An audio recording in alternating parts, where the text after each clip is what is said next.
wano full figure oluba ne bamujjamu erinnya and everyone was jubilating full figure ye si mwana wa muntu mwana wa muntu yabadde agamba tamanyi gundi Nameere gyali amanyi bawe gyali. I have told people over and over again, even if I don't like a person, I don't like impunity. I don't like violence. Nadala person that has gone to school.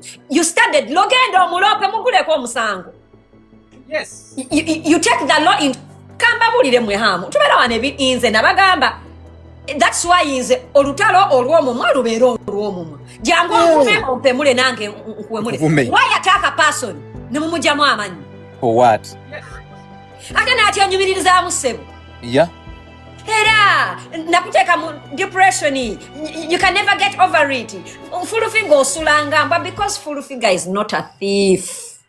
Senga mbadde ngenda kugamba njala kubuuza nti omuntu gwe balonze mu bakulonda kye kiba kikwasamyanga Nameere olutalo lwo ne full figure and everything you said you just lost a seat at the table. Exactly. Because everyone now knows that you're so dumb and fucking stupid. Thank you Senga.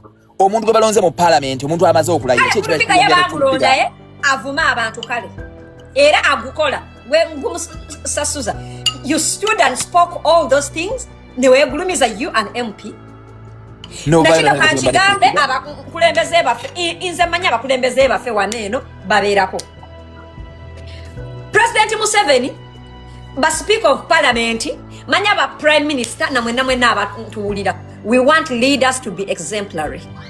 Tukoye ba leaders ababaka abakulembeze abawemuzi abambala obubi ngaba muvumirira obubbi n'obukumpanya ne corruption. We want people of good moral standing. Thank you.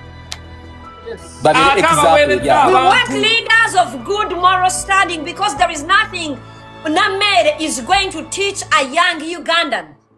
Agenda muyigiriza lya enguzi wekaze owe mula abantu.